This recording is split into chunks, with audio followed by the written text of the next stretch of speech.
اعوذ باللہ من الشیطان الرجیم بسم اللہ الرحمن الرحیم الحمد لعبده والصلاة على عبدها واللعنة على مستحقها اما بعد۔ ہم لوگ اس وقت ماشاءاللہ 43 مومنین یہاں پر تشریف فرما ہے، جن میں اکثریت جوانوں کی ہے، اور اس اعتبار سے جو بچے تھے وہ 8 عدد تھے، یہ کچھ کم ہو گئے، نہیں پتا بات نہیں سمجھ میں آ رہی تھی یہ کیا وجہ تھی، یہ کچھ بچے شاید ٹیوشن کے لیے اٹھ کے چلے گئے۔ بہرحال آپ حضرات یہاں پر موجود رہیں اور رات کے 10 بج چکے ہیں۔ کوشش یہ ہے کہ جلدی جلدی اپنی بات کو ختم کیا جائے اور پھر اس کے بعد آپ سے سوال پوچھا جائے اور آپ کو انعام دیا جائے۔ تو اب جس کو انعام ان بچوں میں چاہیے ہوگا وہ بچے رکے رہیں گے انشاءاللہ۔ ایک صرف مسئلہ آپ کے سامنے عرض کرنا ہے اور اس کا جواب اور گفتگو کو ختم کر دینا ہے۔ نہ آپ کو گھڑی دیکھنی ہے، نہ یہ سوچنا ہے کہ ابھی کتنی لمبی تقریر ہونی ہے۔ جیسے ہی اس کا جواب سمجھ میں آ جائے گا، متوجہ ہو جائیں گے، بات ختم ہو جائے گی۔ اعتراض یہ کیا جا رہا ہے، آج ایک نیا اعتراض بڑا عجیب قسم کا ہمارے معاشرے میں اور خود ہمارے درمیان سے شروع ہو رہا ہے۔ وہ اعتراض کیا یہ بچے بیٹھے، کیا نام بیٹا تمہارا؟ علی نام ہے۔ آپ جانتے ہیں کہ اصول دین ہمارے وہاں کتنے ہیں؟ 5، اور فروع دین کتنے ہیں؟ 10 ہیں۔ نواں اصول دین کون سا ہے؟ اچھا ہاں وہ اچھا فروع دین میں نواں کیا ہے؟ تولا اور تبرع، ایسا تو بہت اچھا۔ ہمارے وہاں اعتراض یہ کیا جا رہا ہے کہ یہ امامت اصول دین میں نہیں ہے بلکہ فروع دین میں ہے۔ متوجہ ہوئے آپ؟ ہم امامت کو کہاں قرار دیتے ہیں اپنے عقیدے میں؟ اصول دین میں۔ اور اصول دین میں یہ کہاں پر ہے؟ 5ویں جگہ یا 7ویں جگہ پر؟ 5ویں جگہ پر ہے۔ اچھا تو اگر 5ویں جگہ کے اوپر تو قیامت کہاں پر آئے گی؟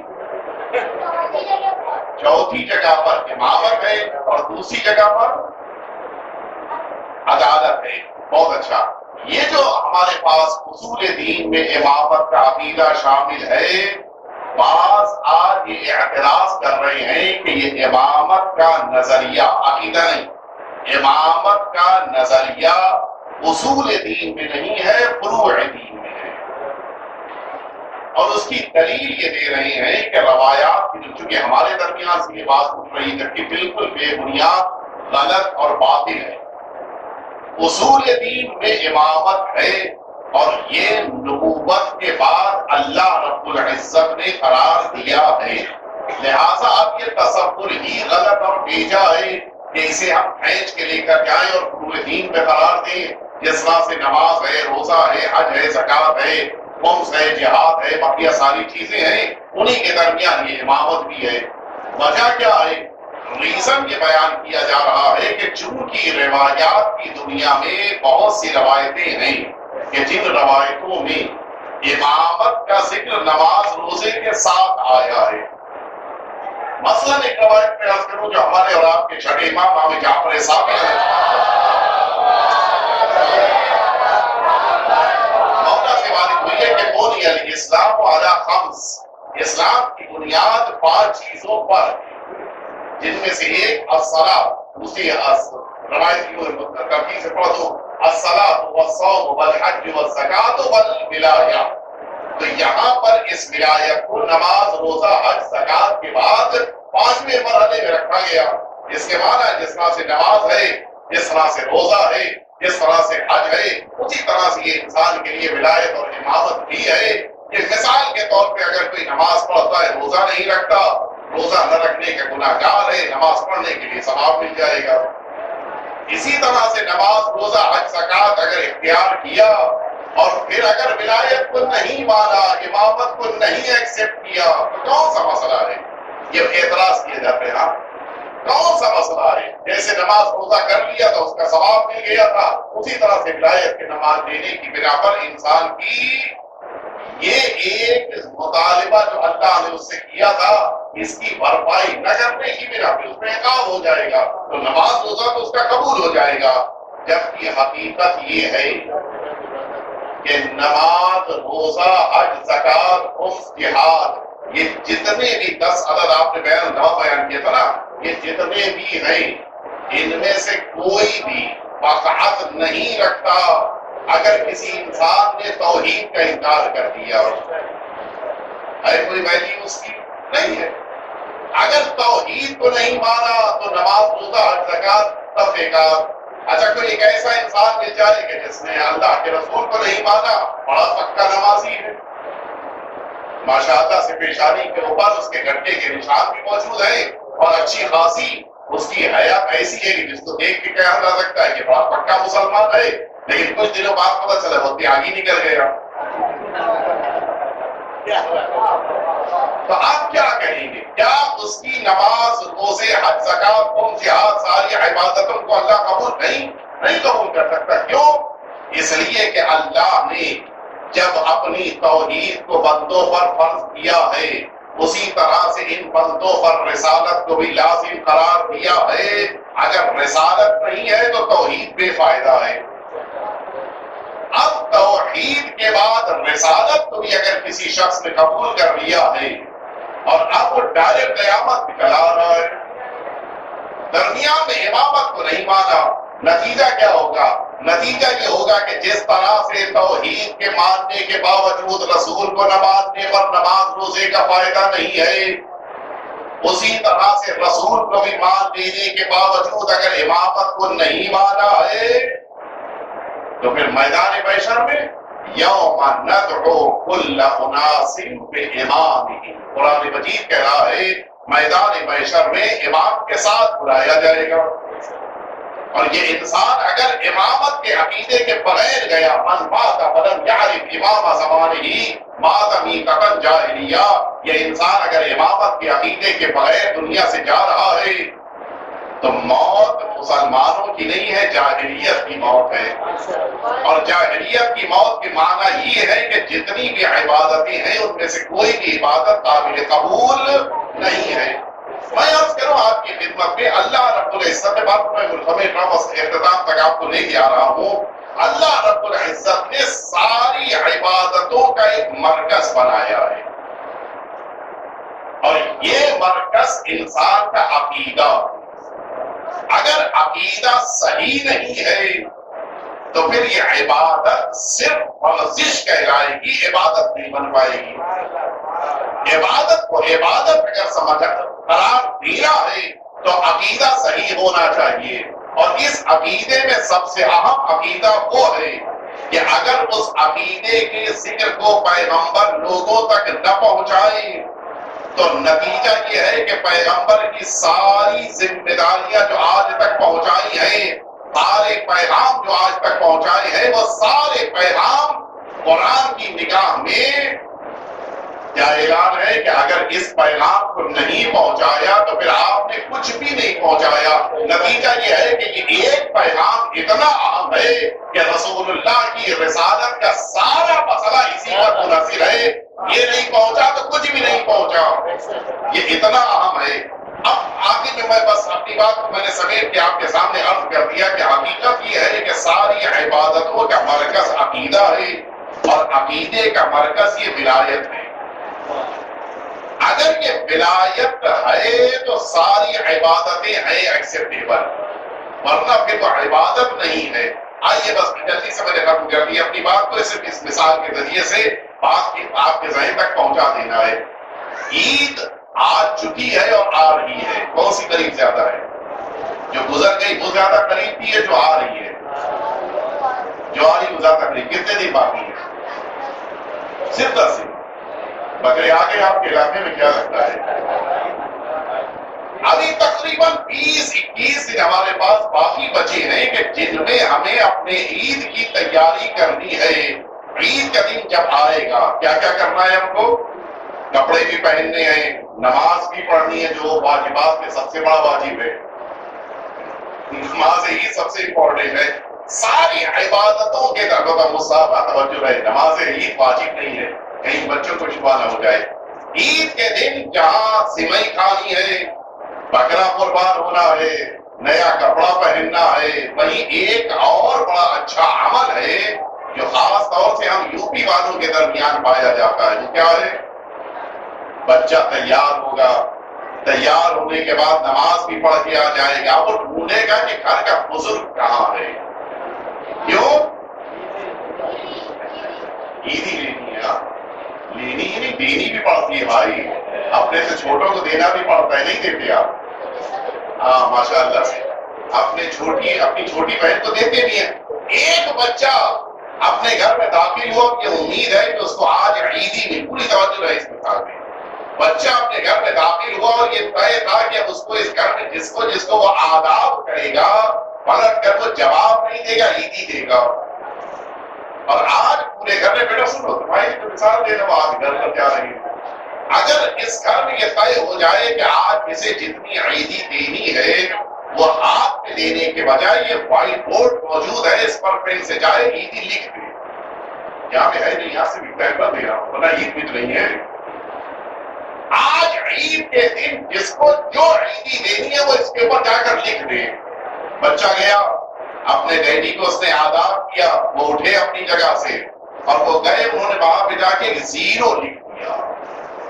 کیا آپ کو اچھا لگے برا لگا؟ ماشاء اللہ سے بڑے شریف بچے ہیں بھائی. ہم لوگ تو ڈر جاتے ہیں کہ ہم تو 0 عیدی میں نہیں، 0 کسی عیدی چاہیے ہے تو آپ کو کیسے اچھا لگا؟ اچھا میری بات اچھی لگی. دیکھیے 0 کسی کو اچھا نہیں لگتا. بچے کا موڈ خراب ہو گیا، اس نے ماں کو آداب کیا، ماں اٹھی وہ بھی گئی وہاں کے اوپر جا کر اس نے اور 0 لکھ دیا. بچے کو اور برا لگا، یہ کون سی عیدی ہے یا نہیں. وہ گیا اپنے بڑے بھائی کے پاس، اس کو آداب کیا، وہ بھی اٹھا اور جا کر اس نے ایک اور 0 لکھ دیا. اب تو وہ جس کا موڈ تھا وہ ٹپن ہو گیا، اس کا موڈ خراب ہوا نہیں، 3 برابر خراب ہو گیا. اور بار بار یہ کہ عیدی میں 0 کیوں دیا، عیدی میں 0 کیوں دیا، عیدی میں 0 کیا دیا جاتا ہے. جب دادا نے یہ دیکھا کہ بیٹے کو اتنا برا لگ رہا ہے، وہ اٹھے اور اٹھنے کے بعد قلم لیا، وائٹ بورڈ کے پاس آئے. آنے کے بعد یہ جو 3 0 لکھے ہوئے تھے، ان 3 0 سے پہلے انہوں نے 1 لکھ دیا. اب نتیجہ یہ ہے کہ جو 0 ابھی تک کوئی ویلیو نہیں رکھتا تھا، اس 1 کی بنا پر اس کی ویلیو اتنی بڑھ گئی کہ جو بچہ ابھی تک کہہ رہا تھا کہ 0 کیوں دیا، اب وہ بچہ کہہ رہا ہے کہ 1 ہی 0 کیوں آپ لوگ نے دیا تھا. اس لیے کہ 3 0 تھے تو 1 مل کر 1000 ہوا.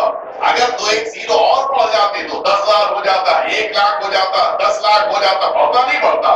تو اب یہ 0 ویلیو پیدا کر رہا ہے وہ 1 کی بنا پر، اور اگر اس 1 کو ہٹا دیا جائے تو 0 0 رہ جائے گا، کوئی ویلیو نہیں ہوگی. ساری عبادتیں 0 کی شکل رکھتی ہے اللہ کی نگاہ میں. نماز پڑھی 1 0، روزہ رکھا دوسرا 0، حج پہ چلے گئے تیسرا 0، زکات خمس و جہاد سارے جتنے بھی آپ عمل انجام دیتے گئے تو 0 پڑھتے گئے. لیکن یہ 0 0 رہ جائیں گے اگر ولایت کا 1 اس میں نہ قرار دیا جائے گا. اور اب جب ولایت کا 1 اس میں بڑھ جائے گا تو پھر اللہ بندے سے پوچھ سکتا ہے کہ پھر اتنی ہی نمازیں لے کے کیوں آئے؟ تم تو اور نمازیں پڑھ سکتے تھے، تم تو اور روزہ رکھ سکتے تھے. کیوں؟ اس لیے کہ بقیہ کی نمازیں 0 ہیں، تمہاری نماز اس امامت کی بنا پر ویلیو پیدا کر رہی ہے. تو اب آپ متوجہ ہوئے کہ عبادتوں کی بنیاد یہ امامت ہے. اور اسی لیے روایت کہتی ہے کہ من مات ولم یعرف امام زمانہ مات میتۃ جاہلیہ. یہاں پر جو لفظ ہے وہ امام کا لفظ ہے.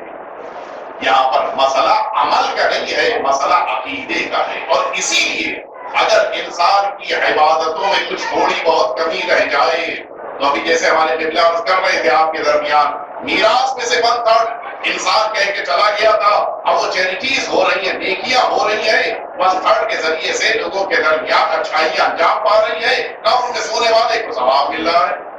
لیکن یہ تب ہے جب عقیدے کے ساتھ قبر میں گیا ہے.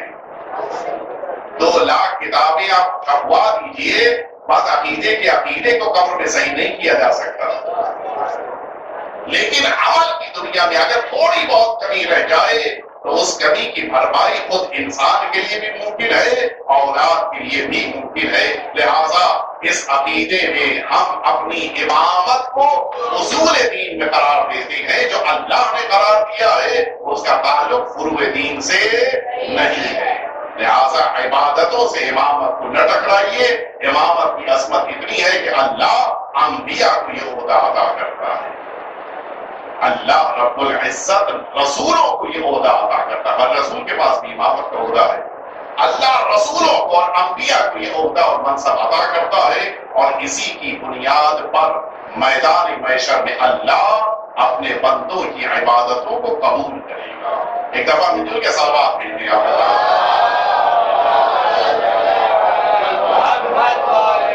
اندازہ پہلے ہی ہو گیا تھا کہ آپ حضرات میں سے سوالات کم ہوں گے، لیکن پھر بھی 2-4 منٹ کے درمیان اگر آپ کے ذہن میں کوئی سوال ہے تو آپ پوچھ سکتے ہیں اور اس کا جواب دے دیا جائے۔ آپ کا وقت ابھی سوال پوچھ لینے کا ہے، اور جب یہ وقت ختم ہو جائے گا تو پھر آپ سے سوال پوچھا جائے گا۔ تو فرمائیں، سوال ہے آپ کے ذہن میں کوئی جس کا جواب دے دیا جائے، یا ماشاءاللہ سے سوال کی دنیا میں اب کوئی سوال ذہن میں نہیں باقی ہے؟ جی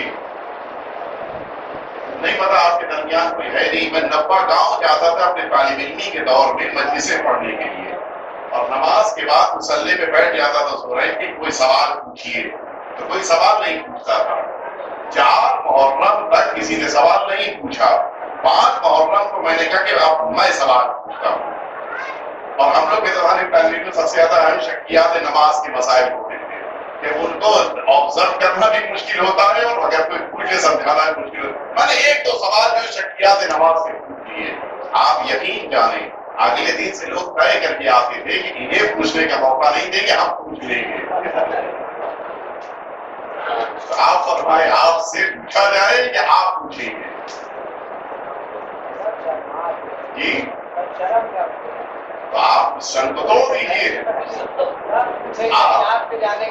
مولانا نے یہی کہا تھا ہمارے جانے کی بھی ضرورت نہیں ہے، ابھی ہم نیچے بیٹھ جائیں گے تو آپس میں سوال شروع ہو جائیں گے۔ ایک آدھ سوال آپ پوچھ لیجیے، اس کے بعد خود بہت جو ہے سوالات۔ جی فرمائیے۔ اور شرم آپ تو ہو دیجیے آج۔ نماز میت میں وضو کیوں نہیں؟ اچھا یہ سوال دیکھیے، مولانا نے بڑی اچھی بات کہی تھی کہ آپ وہ سوال پوچھیے جو آپ کی زندگی سے متعلق ہے۔ تشریف رکھیں، ہمارے وہاں طہارت کو نماز میت کے لیے واجب قرار نہیں دیا گیا ہے، لیکن بہتر ثواب کے لیے باطہارت ہو کر نماز پڑھنا بہتر ہے۔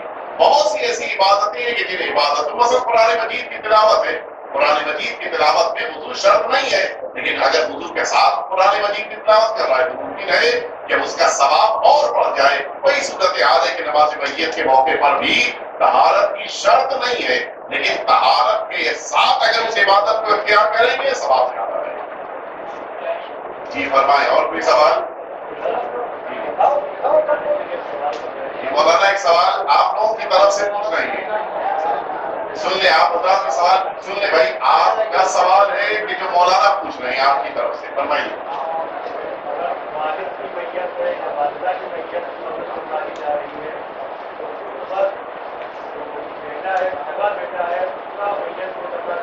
مکروہ قرار دیا ہے کہ بیٹا قبر میں اپنے والد کو لے کر اترے، سوا یہ کہ 2 صورتیں پیدا ہو جائیں، والد کی پسند یا وصیت یہی رہی ہو، اور دوسری صورت یہ کہ لوگوں کے درمیان اس سے بہتر کوئی شخص نہ موجود ہو، خاص طور سے محرم کے مسائل میں، کہ مثلا ماں کی اگر میت ہے تو بیٹے سے زیادہ قریب کوئی ہے ہی نہیں وہاں پر، اس لیے کہ بیٹا اور داماد 2 ہی محرم ہیں، یا سگا بھائی ہونا چاہیے یا والد ہونے چاہیے، تو معمولاً وہاں کے اوپر بقیہ نامحرم ہوتے ہیں، لہذا اگر ایسی صورت نہیں ہے تو پھر مکروہ ہے۔ جی فرمائیے اور سوال۔ تشہد میں 3 سلام کا بتا۔ جی تشہد میں 3 سلام پڑھتے ہیں۔ جی تشہد میں 3 سلام اس لیے ہے کہ رسول اللہ نے ان 3 سلاموں کو پڑھا تھا، خود رسالت مآب نے وہ سلام پڑھا ہے، جس پر یہ بھی ایک اعتراض ہے کہ رسول اللہ تو اپنے اوپر سلام نہیں پڑھ سکتے، خود رسول اللہ نے جو نماز پڑھی تھی اس میں السلام علیکم، رسول اللہ نے اپنا سلام باقاعدہ پڑھا ہے. تو یہ 3 سلام چونکہ رسالت مآب کی نماز میں شامل تھے، لہذا آج ہمارے لیے 3 سلام، البتہ 2 واجب ہے، 1 واجب نہیں ہے. تو یہ 3 سلام ہمارے لیے نماز میں قرار دیے گئے. اور کوئی سوال؟ اس میں نہ ہونا چاہیے. جی فرمائیے. اور کوئی سوال کسی سے نہیں؟ ادھر آپ آپس میں کوئی سوال پوچھیں. فرمائیے. آپ سوال پوچھ ہی لیجیے جناب. آپ کا سوال مولانا ذوالفقار صاحب کے زمانے سے چل رہا ہے، آپ پوچھ ہی لیجیے وہ سوال. آپس میں نہ پوچھیے. مولانا بھی آپ کے بغل بیٹھے ان سے پوچھ لیجیے. شاید میراث کا مسئلہ ہے، میل کے ذریعے سے نہیں ہو تو مولانا سے آپ کے بغل بیٹھے. اگر ایسا کوئی مسئلہ ہے تو آپس میں ڈسکشن کرنے کی وجہ تو مولانا سے پوچھ لیجیے. شاید مجھے لگتا ہے کہ میراث کا کوئی مسئلہ تھا کہ جو آپ مولانا سے پوچھنا چاہ رہے ہیں.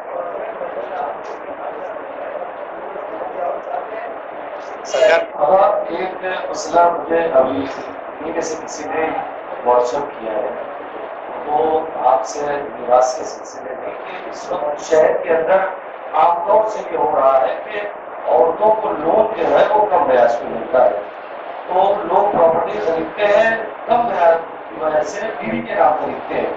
تو بیوی کے نام انہوں نے پراپرٹی خریدی، جب بھی پیسہ انہوں نے ان کے مرنے کے بعد وہ پراپرٹی کس کی؟ آپ مالک بنا رہے ہیں بیوی کو یا خالی نام یوز کر رہے ہیں؟ نہیں فی الحال تو نام یوز کیا ہے. نام یوز کر رہے ہیں اور اس کو بتا دیں جی. آپ کی نہیں ہے، اس کی نہیں ہے. لیکن یہ نہیں بتایا تو نہیں بتایا اور وہ کہہ رہی کہ میں ہوں. ہاں میں پیش کرنا پڑے گا. نہیں وہ تو مر گیا. ٹھیک ہے، اب وہ دعوے دار ہوگا اس کو پیش کرنا وہ تو پیپر رکھ دیں گے نا کہ میرے پاس پیپر ہے. ایک بات شرائط جو کہتی ہے آپ اطلاع کہیے کہ میرے اس میں کسی کا نہیں ہو واقعہ ہو تو آپ کے میراث وہ آپ کی میراث ہے بھلے اس کے نام. یہ مسئلہ آیت اللہ العظمیٰ علیہ ثانی کی ویب سائٹ کے اوپر موجود ہے. اس مسئلے سے متعلق کہ جہاں پر ہمارے بامبے شہر میں یا بقیہ جگہوں کے اوپر پراپرٹیز میں وائف کا نام لکھا جاتا ہے، اور ابھی ابھی آپ نے یہ مسئلہ سنا ہے کہ وائف کو چل سمپتی میں تو میراث ملتی ہے، اچل سمپتی میں نہیں ملتی ہے، اور زمین اچل سمپتی میں ہے، متوجہ موویبل نہیں ہے، ان موویبل ہے. تو ایسی صورت میں وہاں پر جو قانون کو اس میں نام دیا گیا ہے، اس کا جواب کیا وہی ہے جو مولانا نے جواب دیا کہ مالکیت دی تھی یا نہیں دی تھی. صرف قانون کی نگاہ میں رہنے کے لیے اس نے بیوی کا نام لکھ دیا تھا، تو یہ معیار نہیں ہے. اگر مالکیت دے دیا تھا اپنی زندگی میں، اس کو مالک بنا دیا تھا تو وہ مالک ہے، لیکن اگر اپنی زندگی میں مالک نہیں بنایا تھا تو پھر وہ مالک نہیں ہے، یہ میراث بن جائے گی زمین. اور اگر وہ مالک ہے تو میراث نہیں ہے. اگر اس نے قبضہ کر لیا ہے تو بلا دیا.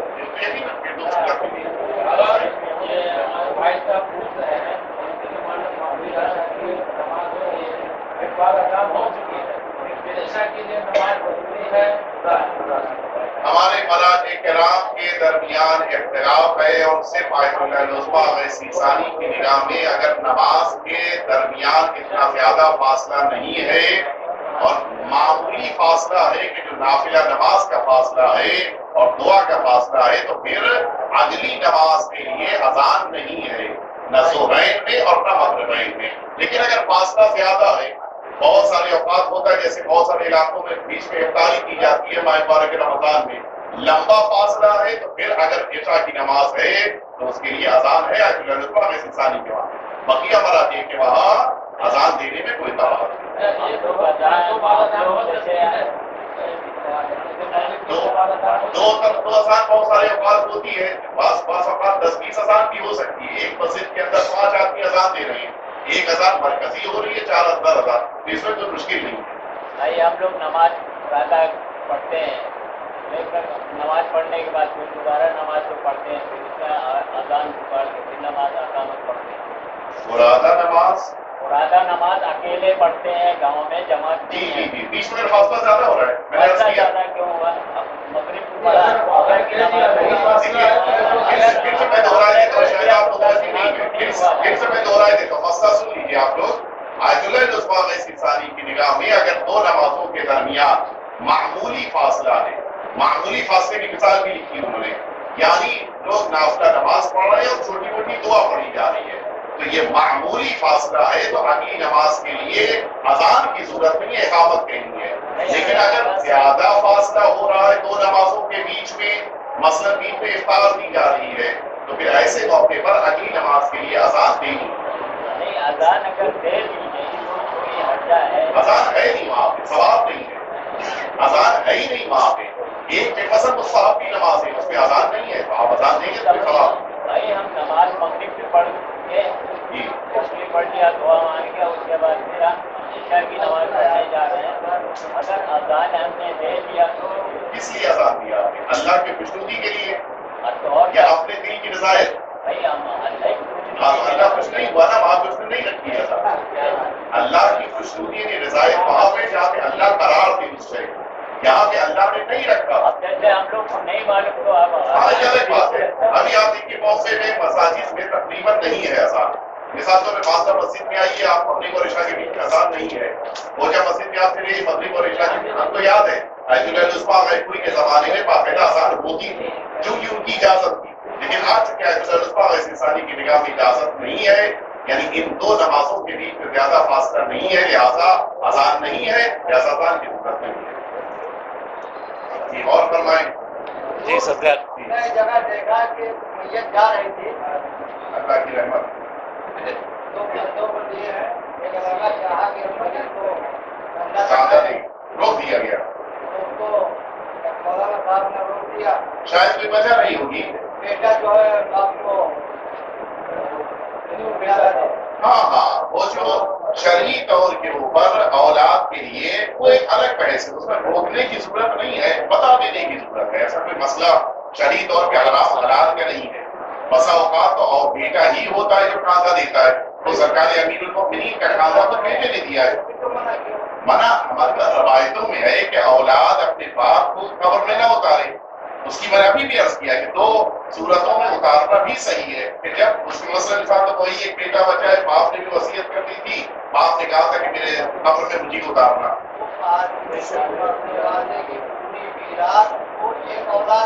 جی جی میراث کی بات، نہ دے یا وہ قبر میں نہ اترے.